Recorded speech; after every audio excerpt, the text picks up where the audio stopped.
welcome again to my show, Searching for Integrity. My name really is John Smith, and I'm searching for people with integrity. Why? Because our country suffers from IDD, integrity deficit disorder. We have today Natasha Lance Rogoff, author of Muppets in Moscow, the unexpected, crazy, true story of making Sesame Street in Russia. Now I've got something to show you. I had a big enough piece to print it out here, a bunch of book cover. That's great. So when you're in the store, you'd be looking for this right here. That's great. Thank you for that, John. Sure, my pleasure. This person, my audience, she is an award-winning American television producer, filmmaker, and journalist who has produced television news and documentaries in Russia, Ukraine, and the former Soviet Union for CBS, NBC, ABC, and PBS. That's a bit of work to have once upon a time.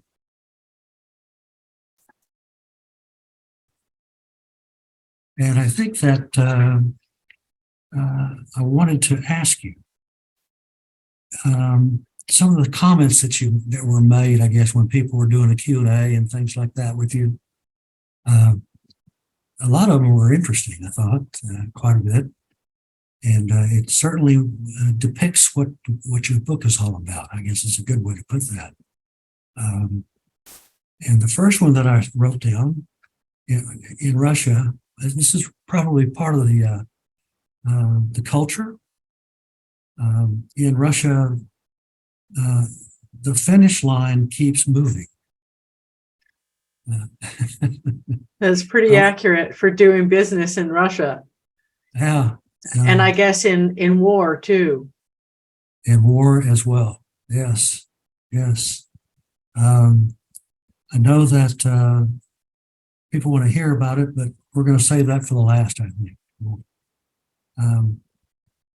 I like the part about how people do deals in Russia. I guess maybe I've seen this on some old Hollywood movies that didn't think about it. But in Russia, downing shots of vodka is like playing golf.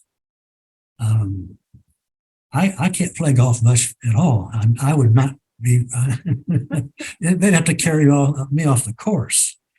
Well, I can drink vodka, but I cannot play golf. So, and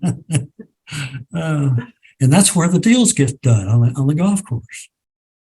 It is this story as I've gone through it. It's remarkable. It is remarkable. It really is. Thank you for saying that, John. And, well, I'm probably going to call Lisa and tell her to send me a book. Just, let's see now. Steady telling of the tale some 3 decades later. And 3 decades later, in the introduction, it has in 1993. I guess that was a starting point. Sesame Workshop, the company that produced Sesame Street, hired you as the lead producer to adapt America's most iconic children's television show in Russia. And then the chaos begins, from what I could read. Taking your stuff, thinking it's theirs, and it's surprising how, of course, now you had some cultural training, I could call that, with your grandfather. And that gives my grandfather left Russia in 1912, but I was a kid when he died.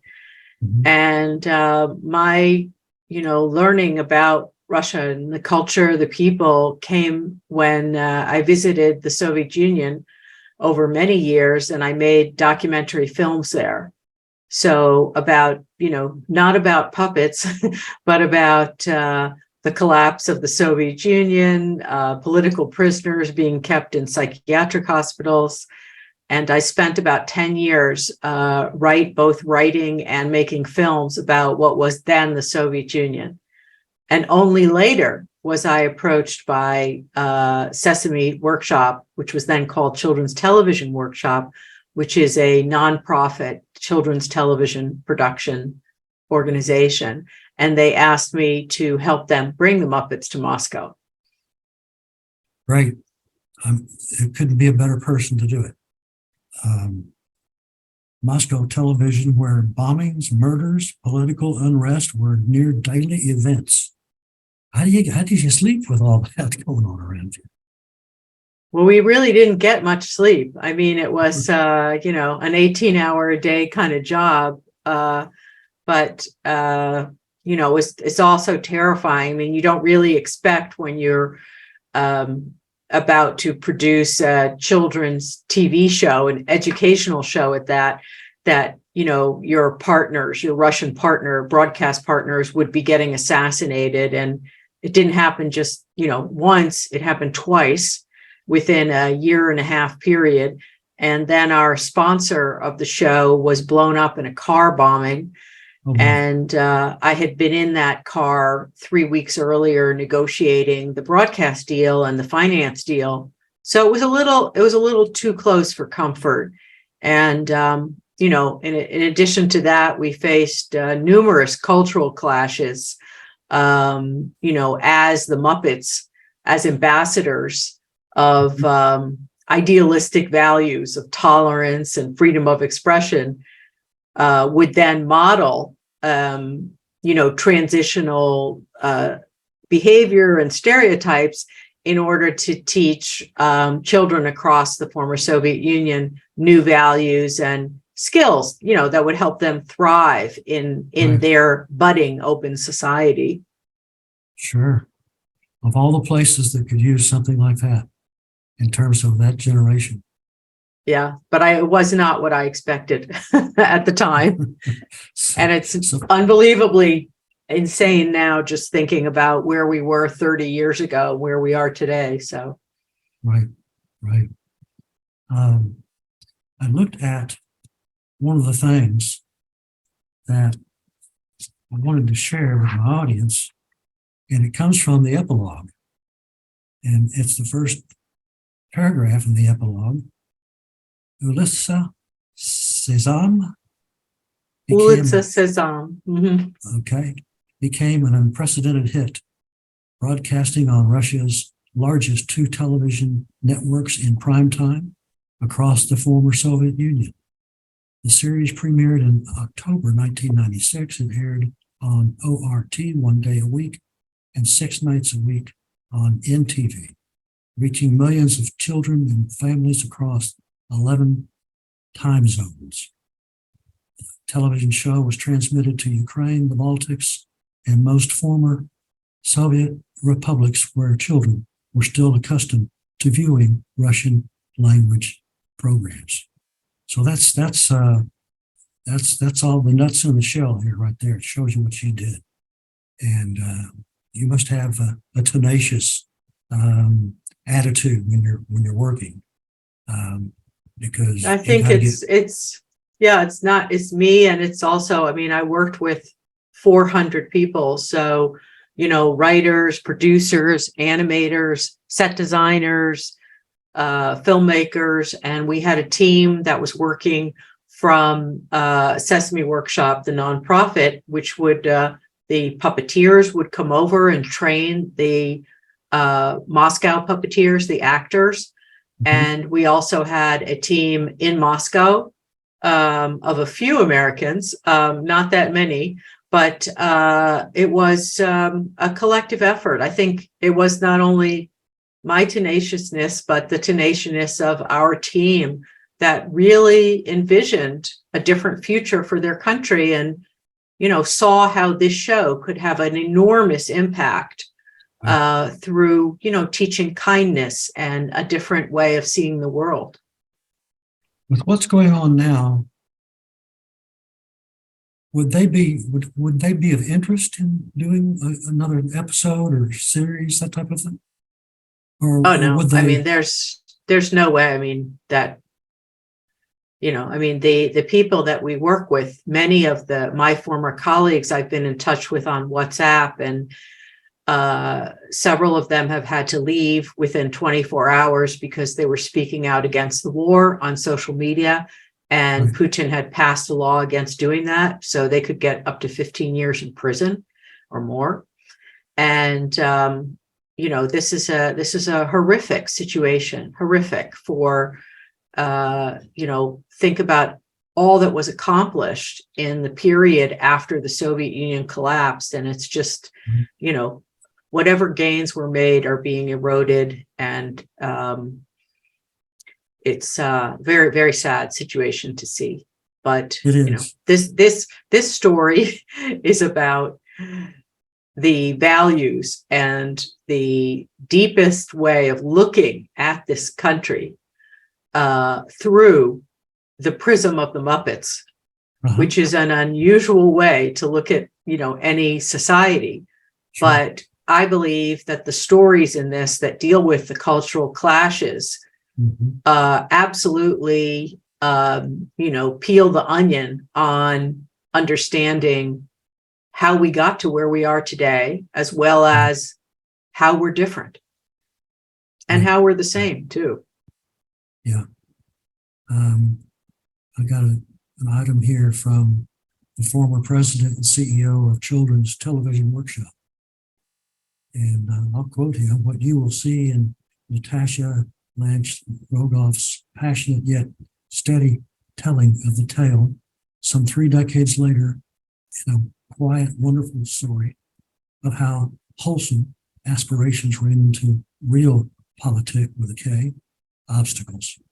During multiple trips to Moscow with our Sesame Street colleagues, I witnessed Natasha's cultural fluency, experience, and her unrelenting focus that turned out to be the secret sauce for our success. And I'd rather have the secret sauce every time I get that opportunity." That was written by Gary Nell, who later became the CEO and also ran Nat Geo. Wonderful person who actually hired me to work at Sesame Street. Now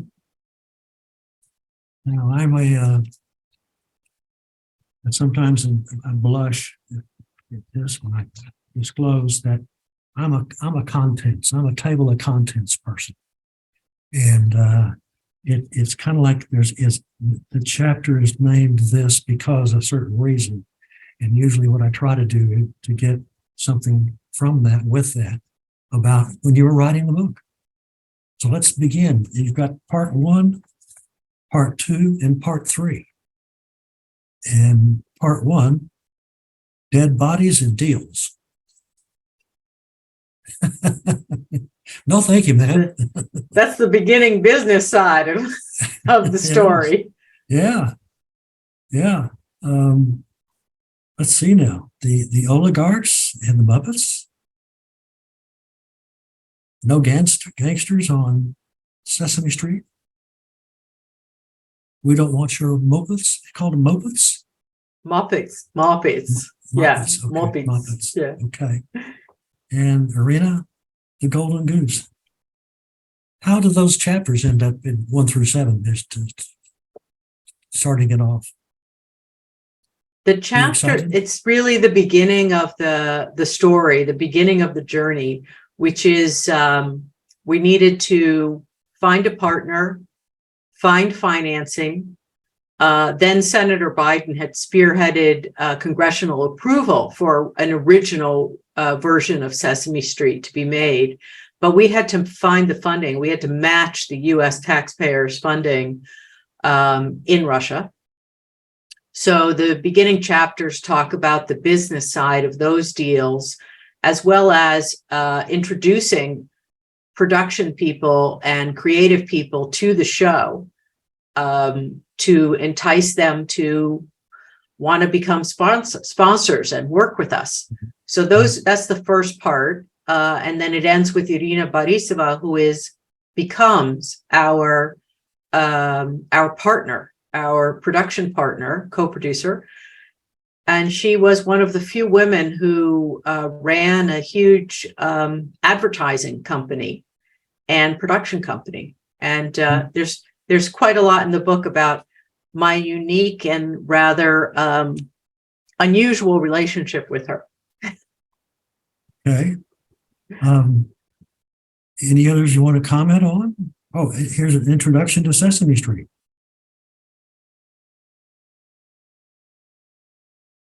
No gangsters. No gangsters on Sesame Street. Yeah, then no, that relates to the meeting of Berezovsky, who was an oligarch, who was later, he was a chief advisor to Boris Yeltsin, who was the president of Russia at the time. And he later was ostensibly assassinated after he was exiled out of Russia and lived in London some years later. Right.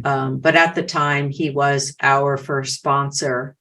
And it was in his car that I was negotiating a broadcast deal, and his car that was also blown up 3 weeks after our discussions. So that's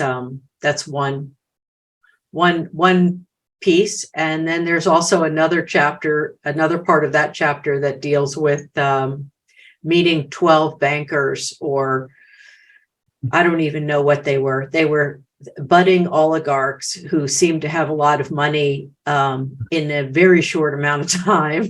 Right. And there's an extensive deal that's described, which they propose in order to finance the children's educational TV show, Right. which Sesame Street puts the kibosh on for various reasons that are outlined in the book.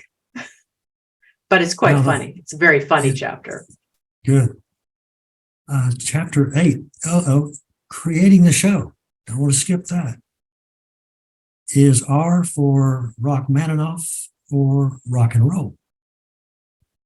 That chapter deals that chapter is about the culture clash over what kind of music is going to be shown on Улица Sesame, which means Sesame Street in Russian.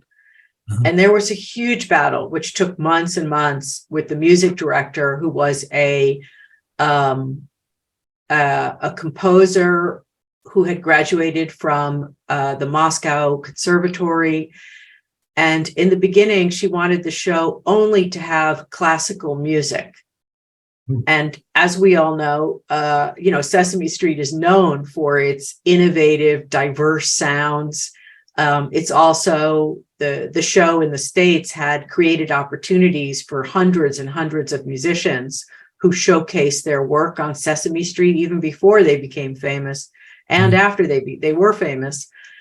And part of why I wanted to produce the show in Russia is I had actually made a film many years earlier on underground rock and roll, which aired on 2020 on ABC News or on ABC TV. And I really wanted the show to include these friends of mine, because they had all been persecuted under communism. They weren't allowed to record their music.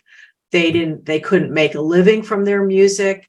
For most of the period of later communism, rock and roll was banned.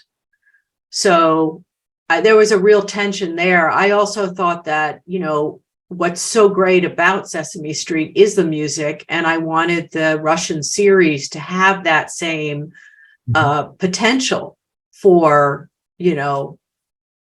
rocking these kids, essentially. So getting it. Yeah.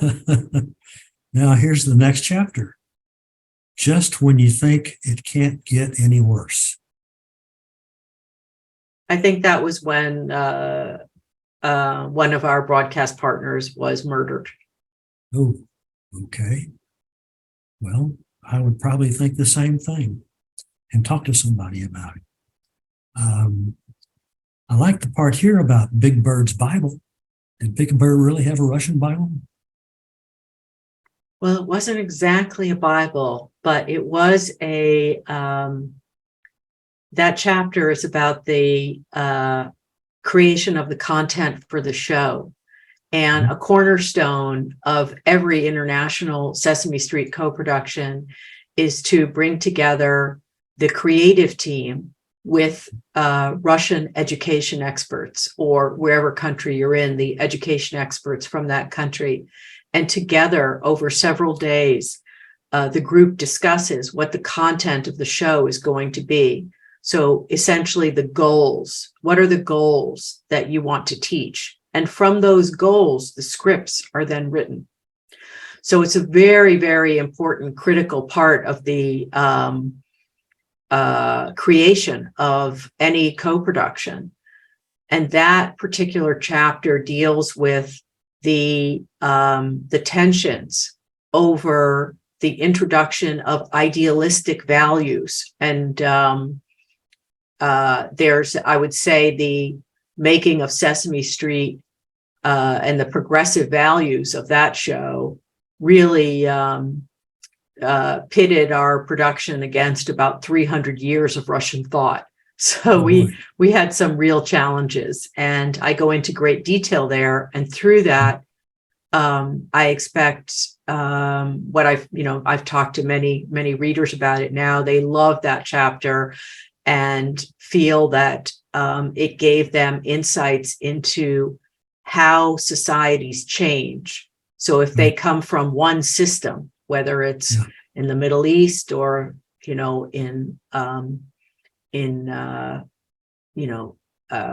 other societies where you have different cultures, how does transition happen? How do people change their views about things? And that's what this chapter really shows in a really fun way. It's followed by An Angel Descends. Is that what helped you all along? An angel? We had an angel, and her name was Ludmila Chapurina, who spoke about this has to do with a story where we were discussing inclusivity, and if we should include children with disabilities in the Russian series. And we showed a clip from the US show of a little boy in a wheelchair carrying, flying a kite. And there's an upbeat song in the background where he's singing, "Me in my chair, we go everywhere." It's a very cute segment. Yeah. And when it was shown, this was met with, not the reaction I expected, that, this math teacher stood up and said,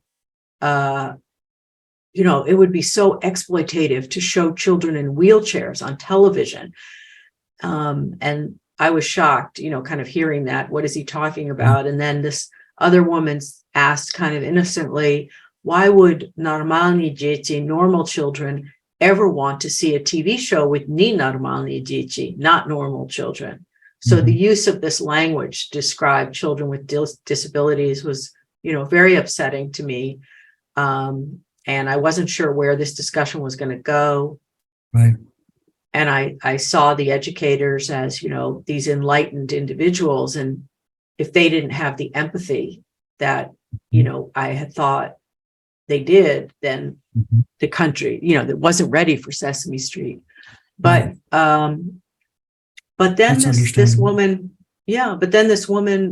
said, look, you Americans don't understand that our country has just collapsed. Our healthcare system is in shambles, and there are many children that are trapped in their beds, and they will never have a wheelchair. So how will they feel if they see children with a wheelchair on television? They'll just feel sad. So it made me realize, in that moment, about how responsibly they were taking their role in creating this show, thinking about all the ramifications of what we were doing. And eventually this, you in the book, you read what happened as a result of this discussion. And it was a beautiful ending, where I could not imagine, I couldn't have come up with a better ending for this discussion if I had to, imagine it. So sure. Yep. I've been down that road. And yours, though, is a lot narrower, I believe, than mine has been. And a lot more things that surprise you. Now, I'd like to. Now I want to know what road you've been down and what has surprised you. I have a book. I'm the author. It's Embracing the Abyss. And it's a story of unknowingly being part of a fraud situation. It was granted a presidential pardon. And yes, I have a presidential pardon. Wow. And that wasn't easy. But it certainly changed my life, I can tell you that. Which president gave the pardon? George W. Uh-huh. Yeah, George W. Well, I'm sorry you went through that. Well, I turned out to be the best witness they ever had. Saved them millions of dollars and thousands of hours. And out of the blue, they said, "We want to see this for you." And okay. Now I'm going to ask you if you can tell my audience where they can find your book. I would love to. My book is available on, thank you, John, on Amazon and hopefully in your indie bookstores. And the audiobook is fantastic. It was recorded by Emily Leahy-Shuve, who has the most incredible voice, and she also speaks Russian, but she is American. So that we did some of the voices with characters with accents, and it's just a great book. But you can find the book anywhere. I have one here. This is my book with my notes on it. If you need to reach me, I have a website. It's just my name, natashalancerogoff.com. And the book has been out about 6 weeks. It has 5 stars on Amazon. It's getting incredible reviews in the Wall Street Journal, in The Guardian. And I'm so excited. This is completely unexpected. I'm a first-time author. And some of the things that people are writing and I was unable to put this book down. I couldn't imagine that a memoir about producing a children's TV show, not to mention that it was Sesame Street, could read like a thriller. And it's a must read for anyone seeking to do business in a foreign country whose history and culture is very different from American culture. And this is there are about 50 reviews on Amazon if you want to read about it before purchasing it. Wow.